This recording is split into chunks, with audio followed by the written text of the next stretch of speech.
જય ભગવાન મિત્રો, હું છું પ્રફુલભાઈ પંડ્યા. મારી યુટ્યુબ ચેનલની અંદર આપનું સ્વાગત છે. મિત્રો, મારે આજે વાત કરવી છે રાશિ ઉપર વૈદિક નામ. કેમ કે ઘણા બધા ક્લાયન્ટનો ફોન આવતો હતો કે શાસ્ત્રીજી, અમારા દીકરાઓના નામ વૈદિક નામ રાખવા છે, પણ અમને એ નામ મળતા નથી. તો મેં નક્કી કર્યું કે હું મારી યુટ્યુબ ચેનલની અંદર 12 રાશિઓના જે અક્ષર છે એ અક્ષરોના વૈદિક નામ, સંસ્કૃત નામ, આધ્યાત્મિક નામ અને એનો અર્થ શું છે તે બધી વસ્તુ ઉપર હું અલગ અલગ વિડીયો બનાવવાનો છું. પણ આજે હું કેવલ મેષ રાશિ વાળા જે કંઈ પુત્ર અથવા પુત્રી એટલે કે દીકરો અથવા દીકરીના જે નામ તમારે ધાર્મિક નામ જોતા હોય તો એ ધાર્મિક નામ આ યુટ્યુબ ચેનલમાંથી તમને મળી જશે. પણ જો તમે આવા જ વિડીયોને વારંવાર જાણવા માંગતા હોય તો અમારી ચેનલને સબસ્ક્રાઈબ કરજો, વિડીયોને લાઈક કરો, શેર કરજો, બેલનું બટન ચોક્કસ દબાવજો. મિત્રો, વાત કરીએ મેષ રાશિ. મેષ રાશિના 3 અક્ષર અ, લ અને ઈ. તો જેના ઘરે બાળક, દીકરો અથવા દીકરીનો જન્મ થયો હોય ને એ લોકો શ્રેષ્ઠ નામ શોધી રહ્યા હોય બાળકોના, તો એ હું તમને આપું છું. પહેલું નામ છે મેષ રાશિના 3 અક્ષર અ, લ અને ઈ. તો અ, લ અને ઈ એની એમાંથી અ અક્ષર ઉપર પહેલા હું તમને જણાવીશ. પહેલું નામ જો તમારો દીકરો હોય તો અજીર નામ રાખી શકાય, ને દીકરી હોય તો અજીરા નામ રાખી શકાય. અજીર અને અજીરા. અજીરનો અર્થ થાય છે જેને કોઈ પરાસ્ત ન કરી શકે તેને અજીર કહેવામાં આવે છે, અને દીકરી હોય તો એને પરાસ્ત કોઈ ન કરી શકે તેને અજીરા કહેવામાં આવે છે. બીજું નામ છે અપર અને અપરા. અપર અને અપરાનો અર્થ થાય કે એનાથી કોઈ પર નથી, એનાથી કોઈ શ્રેષ્ઠ નથી, એને અપર કહેવાય. જે બધાની ઉપર છે એને અપર કહેવાય. અથવા બીજો અર્થ એવું થઈ શકાય એનો કોઈ શત્રુ નથી, એ પણ કહી શકીએ. ત્રીજું નામ છે અભવ અને અભવા.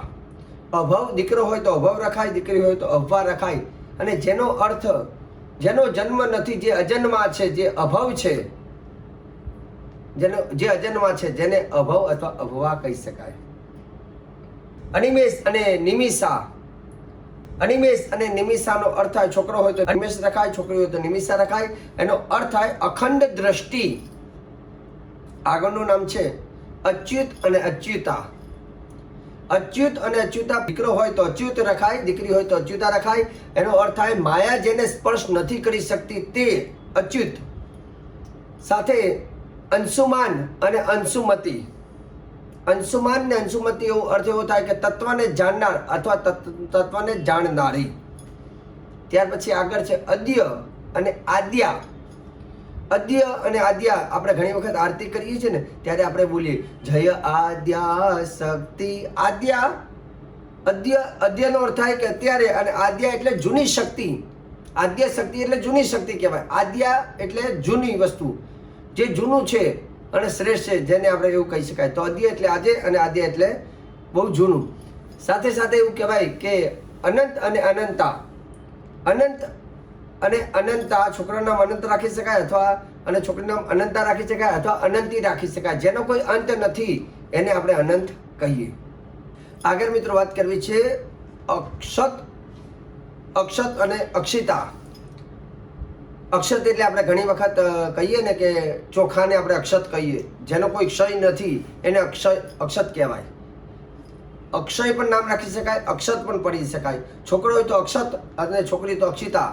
મતલબ જે પૂર્ણ છે એને અક્ષત અથવા અક્ષિતા કહેવામાં આવે છે. ત્યાર પછી અતીત અને અતિથિ. અતીત છોકરાનું નામ પાડી શકાય, અતિથિ છોકરીનું નામ પાડી શકાય. એનો અર્થ થાય કે નિસંદેશ, જેની ઉપર કોઈ શંકા નથી, જે એને અતીત અથવા અતિથિ. બીજો અતીતનો અર્થ એવો થાય કે એક પ્રાચ્ય એટલે કે જૂનું પણ કહી શકાય. આનું અતીત એટલે એનું પાછળનો સમય એ પણ કહી શકાય અથવા નિસંદેશ પણ કહી શકાય. ત્યાર પછી આગળનું નામ છે અદ્વૈત અને અદિતિ. અદ્વૈત અને અદ્વિતીયનો અર્થ થાય અદ્વૈત છોકરાનું નામ પાડી શકાય, અદિતિ છોકરીનું નામ પાડી શકાય. અને એનો અર્થ થાય કે બધા કરતાં કંઈક અલગ છે, એને અદ્વૈત કહેવાય. અથવા આપણે ઘણી વખત કહીએ અદ્વિતીય, અલગ જ છે બધા કરતાં, અદ્ભુત પણ કહી શકાય. તો અદ્વૈત અને અદિતિ નામ પાડવાથી એ બધા કરતાં અલગ છે એવું કહી શકાય. અને અદિતિ જોવા જઈએ તો દેવતાઓની માતાનું નામ છે તો અદિતિ કહી શકાય. સાથે સાથે આર્યન અને આર્યા, આર્યન અને આર્યાનો અર્થ થાય મહાન વ્યક્તિ અથવા સન્માનીય વ્યક્તિ છે એને આર્યન અથવા આર્યા કહી શકાય. ત્યાર પછી આયુષ અને આયુષી, આયુષનો અર્થ થાય કે દીર્ઘ આયુષ્ય. આયુષ્ય એટલે દીર્ઘ જે છે અથવા આપણે કહીએ કે લાંબુ જીવનાર એને આયુષ્ય કહી શકાય. આયુષ અને આયુષી એટલે આરોગ્યમાં વૃદ્ધિ કરનાર પણ કહી શકાય અને આયુષ્યને વૃદ્ધિ કરનાર પણ કહી શકાય. ઓજસ અને ઓજસ્વી, ઓજસ અને ઓજસ્વીનો અર્થ થાય તેજ. ત્યાર પછી અમૃત અને અમૃતા, અમૃત છોકરાનું નામ અમૃતા છોકરીનું નામ પાડી શકાય. અમૃત એટલે જે આપણે સમુદ્ર મંથન થયું અને એમાંથી જે અમૃત જે નીકળ્યું અને અમૃત પીવાથી અમર થાય છે એને અમૃત કહેવી શકાય અથવા જે સૌથી શ્રેષ્ઠ છે એને અમૃત કહી શકાય. ત્યાર પછી આગળનું નામ છે આરોહ અને આરોહી. આરોહ અને આરોહીનો અર્થ થાય ગ્રહણ કરનાર. ત્યાર પછી આત્મા અને આત્મની, આત્મા એટલે જીવ અને આત્મની એટલે જીવ, મારું જીવ. આત્મની, મારી આત્મની છે. આપણે કહીએ ને ભાઈ આ મારી આત્મની છે, મતલબ મારો શ્રેષ્ઠ વ્યક્તિ છે મારા માટે, એવું પણ કહી શકાય. આત્મા અને આત્મની. ત્યાર પછી આગળનું નામ છે અ, પછી લ અક્ષર ઉપર પણ તમને થોડા નામ કહી દઉં, કેમ કે મેષ રાશિના 3 અક્ષર અ, લ અને ઈ. તો લ અક્ષર ઉપરથી કદાચ કોઈને નામ પાડવા હોય તો લવલેસ અને લવલીના, કેમ કે આજના જમાનામાં લોકોને થોડાક શ્રેષ્ઠ નામ જોઈએ અને થોડાક એન્ટિક જોઈએ, તો એવા ધાર્મિક નામ અને સંસ્કૃત નામ તમને આપું છું. લવલેસ અને લવલીના. તો લવલેસનો અર્થ થાય કે લવનો પુત્ર, લવનો જે પુત્ર છે આપણે રામાયણ જોઈએ છે તો એનો પુત્ર થાય લવલેસ. અને લવલીના અર્થ એવો થાય કે પ્રેમનો સાગર અથવા પ્રેમ ઉપર કોઈને સંદેહ નથી એવો લવલેસ કહી શકાય. ત્યાર પછી લોકેશ અને લોકેશા. લોકેશ એટલે લોકોના અધિપતિ, જે આપણે કહીએ ને સમસ્ત બ્રહ્માંડ અથવા લોકોનો અધિપતિ, સમસ્ત બ્રહ્માંડનો અધિપતિ અથવા લોકોનો અધિપતિ એટલે લોકેશ અને લોકેશા.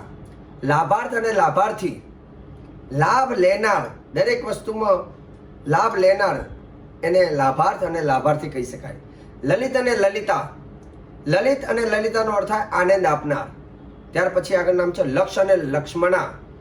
લક્ષ એટલે ધ્યાન થાય છે અને લક્ષ્મણા એટલે એવું કહેવાય છે કે એનો અર્થ પણ ધ્યાન થાય. અને લક્ષ્મણા જે છે એ ખાસ કરીને કૃષ્ણ ભગવાનના એક પત્નીનું નામ છે લક્ષ્મણા. અષ્ટપટરાણીમાંથી એક નામ જણાવેલું છે. મિત્રો મેષ રાશિમાં હવે ત્રીજો અક્ષર અ, લ ઉપર નામ આપ્યું. હવે ઈ અક્ષર ઉપર કદાચ કોઈની ઈચ્છા હોય કે ઈ અક્ષર ઉપર વૈદિક નામ રાખવું હોય, શ્રેષ્ઠ નામ રાખવું હોય તો ઈ અક્ષર ઉપર તમને જણાવું છું. ઈશુમાન અને ઈશુમતી. છોકરાનું નામ ઈશુમાન રાખી શકાય, છોકરીનું નામ ઈશુમતી રાખી શકાય. અને એનો અર્થ થાય બાણોથી યુક્ત, બાણોથી યુક્ત છે અને ઈશુમાન અને ઈશુમતી કહી શકાય.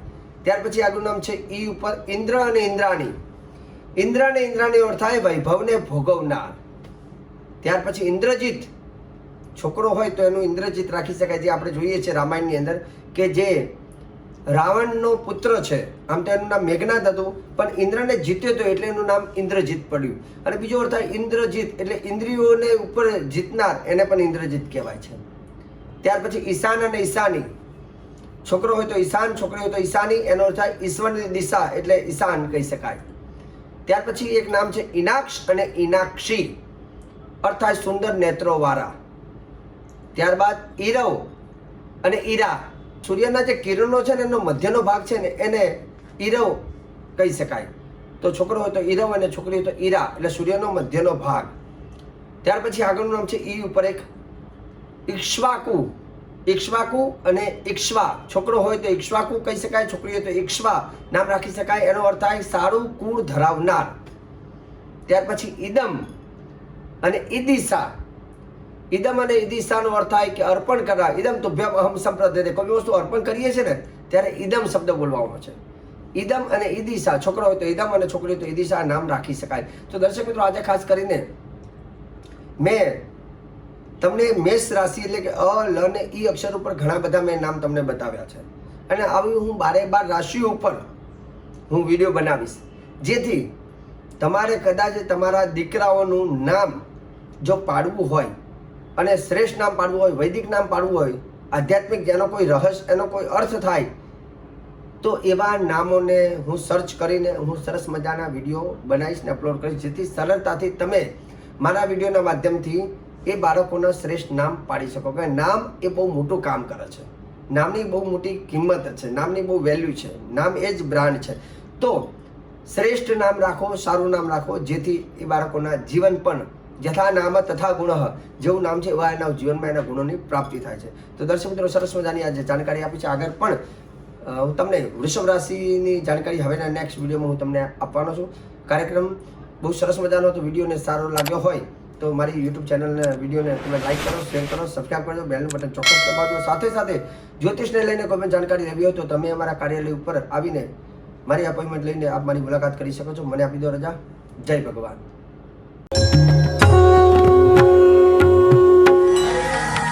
જય ભગવાન.